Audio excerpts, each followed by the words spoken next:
ইতিমধ্যে রেকর্ড পরিমাণ শিক্ষার্থী বোর্ড চ্যালেঞ্জের জন্য আবেদন করেছে। আর এই বোর্ড চ্যালেঞ্জের খাতা কিভাবে দেখা হচ্ছে, কিভাবে মূল্যায়ন করা হচ্ছে, এ নিয়ে আমরা কথা বলেছি প্রধান পরীক্ষকদের সঙ্গে। কারণ তোমাদের বোর্ড পরীক্ষার খাতাগুলো বর্তমানে প্রধান পরীক্ষকদের কাছেই রয়েছে এবং সেখান থেকে খাতাগুলো বোর্ডের কাছে পাঠানো হচ্ছে। প্রধান পরীক্ষকরা কি বলেছেন এবং এবারের বোর্ড চ্যালেঞ্জে আসলে কি হতে যাচ্ছে, আজকের ভিডিওতে তোমাদেরকে বিস্তারিত সবকিছু জানাবো। তাই ভিডিওটি অবশ্যই শেষ পর্যন্ত মনোযোগ দিয়ে দেখো। দেখো ভাইয়া, এবছর শিক্ষামন্ত্রী বলে দিয়েছেন যে শুধু পূর্ণ নিরীক্ষণ নয়, পূর্ণ মূল্যায়ন করা হবে। আর শিক্ষামন্ত্রীর এই কথার উপর ভিত্তি করেই আমরা তোমাদেরকে জানিয়েছি যে তোমরা বোর্ড চ্যালেঞ্জ করতে পারো। এমনকি এবছর অনেক জিপিএ পাওয়া শিক্ষার্থীরাও বোর্ড চ্যালেঞ্জ করেছে, কারণ মনে করছে তারা যে নাম্বার পাওয়ার কথা ছিল তার চেয়ে কম নাম্বার পেয়েছে। তাই নাম্বার বাড়ানোর আশায় তারাও বোর্ড চ্যালেঞ্জের জন্য আবেদন করেছে। অন্য বছরগুলোতে সাধারণত এমন প্রবণতা কম দেখা যেত, কারণ অনেক শিক্ষার্থীদের মধ্যে একটা ধারণা ছিল বোর্ড চ্যালেঞ্জ করে টাকা খরচ করলেও ফলাফল পরিবর্তন হবে না। কিন্তু এবছর শিক্ষামন্ত্রী যখন বলেছেন পূর্ণ মূল্যায়ন করা হবে, তখন শিক্ষার্থীদের মধ্যে বোর্ড চ্যালেঞ্জ নিয়ে প্রত্যাশা অনেক বেড়েছে। আর আমরা যখন প্রধান পরীক্ষকদের সঙ্গে কথা বলেছি, তখনও এই বিষয়টা কিছুটা প্রমাণ পাওয়া গেছে। এখন প্রশ্ন হচ্ছে, প্রধান পরীক্ষক আসলে কারা? তোমরা হয়তো অনেকেই জানো, তারপরে সংক্ষেপে বলি। যে সকল শিক্ষক তোমাদের খাতা মূল্যায়ন করেছেন, তাদের কাজ সমন্বয় ও যাচাই করার জন্য একজন প্রধান পরীক্ষক নিয়োগ দেওয়া হয়।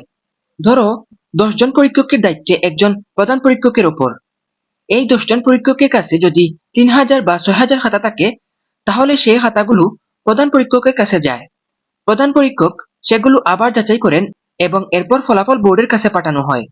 বর্তমানে তোমাদের বোর্ড চ্যালেঞ্জের খাতাগুলো মূল্যায়নের জন্য প্রধান পরীক্ষকের কাছে রয়েছে, এরপর সেগুলো বোর্ডে পাঠানো হচ্ছে। এখন বলি, গত বছরগুলোতে বোর্ড চ্যালেঞ্জের সময় কি কি করা হতো। সাধারণত বোর্ড থেকে প্রধান পরীক্ষকের কাছে খাতাগুলো আবার চাওয়া হতো। এরপর খাতাগুলো মূলত নির্দিষ্ট কিছু বিষয় যাচাই করে দেখা হতো, যেমন খাতার নাম্বার ঠিকভাবে যোগ করা হয়েছে কিনা, নাম্বার দেওয়ার ক্ষেত্রে কোনো ভুল হয়েছে কিনা, মার্কশিট বা অন্যান্য তথ্যের মধ্যে কোনো ভুল আছে কিনা, এসব বিষয় দেখা হতো। অর্থাৎ মূলত যোগ বা বিয়োগ ও তথ্যগত ভুল আছে কিনা সেগুলো যাচাই করেই ফলাফল দেওয়া হতো। আর প্রতি বছর প্রায় 2 লাখ থেকে 2.5 লাখ শিক্ষার্থী বোর্ড চ্যালেঞ্জের জন্য আবেদন করত। সব বোর্ড মিলিয়ে একটি ব্যাচে এত বিপুল সংখ্যক শিক্ষার্থী আবেদন করলেও তুলনামূলকভাবে অল্প সংখ্যক শিক্ষার্থীদের ফলাফল পরিবর্তন হতো। গত বছরও প্রায় 2,20,000-এর মতো শিক্ষার্থীরা আবেদন করেছিল। তবে আমরা জানতে পেরেছিলাম এর মধ্য থেকে প্রায় 10 থেকে 15,000 শিক্ষার্থীর ফলাফল পরিবর্তন হয়েছিল। এখন এবারের পরিস্থিতিটা একটু দেখো। বোর্ড চ্যালেঞ্জের আবেদনের শেষ সময়ের এখনো 2 দিন বাকি। এর মধ্যেই ইতিমধ্যে 3 লাখেরও বেশি শিক্ষার্থী আবেদন করে ফেলেছে। অর্থাৎ গত বছরের তুলনায় এবার আবেদনের সংখ্যা অনেক বেশি। আর তোমাদের মধ্যে অনেক শিক্ষার্থী একাধিক বিষয়েও আবেদন করেছো। কেউ 2 বিষয়ে, কেউ আবার বেশি বিষয়ে আবেদন করেছে। ফলে মোট আবেদনের সংখ্যা এবং মূল্যায়ন করতে হবে এমন খাতার সংখ্যা আরো অনেক বেশি। গড় হিসাব করলে কমপক্ষে 5 থেকে 6 লাখের মতো খাতা বোর্ড চ্যালেঞ্জের আওতায় আসতে পারে। তোমরা যারা এখনো বোর্ড চ্যালেঞ্জের আবেদন করোনি, বোর্ড চ্যালেঞ্জের আবেদন করবে বলে ভাবতেছো, তোমরা অবশ্যই বোর্ড চ্যালেঞ্জের আবেদন করে ফেলবে। তোমরা সবাই অবশ্যই নিজে থেকে আবেদন করতে পারবে। এছাড়াও কেউ যদি বোর্ড চ্যালেঞ্জের আবেদন করতে না পারো, তাহলে অবশ্যই আমাদের সহায়তা নিতে পারবে। আমরা তোমাদেরকে সঠিক নিয়মে কম্পিউটারের মাধ্যমে আবেদন সম্পন্ন করে দিব।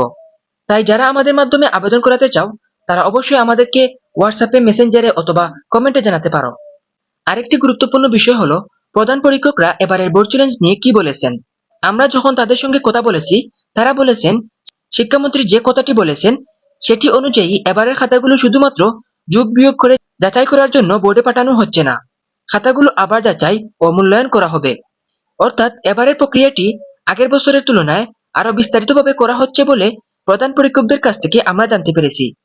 তবে ঠিক কিভাবে এবং কোন ধাপে খাতাগুলো মূল্যায়ন করা হবে সেটি বোর্ডের পক্ষ থেকে আরো পরিষ্কারভাবে জানা গেলে আমরা তোমাদেরকে অবশ্যই জানাবো। আমরা আগের একটি ভিডিওতে তোমাদেরকে বলছিলাম যে খাতা মূল্যায়নের ক্ষেত্রে 5টি ক্যাটাগরি বিবেচনা করা হবে।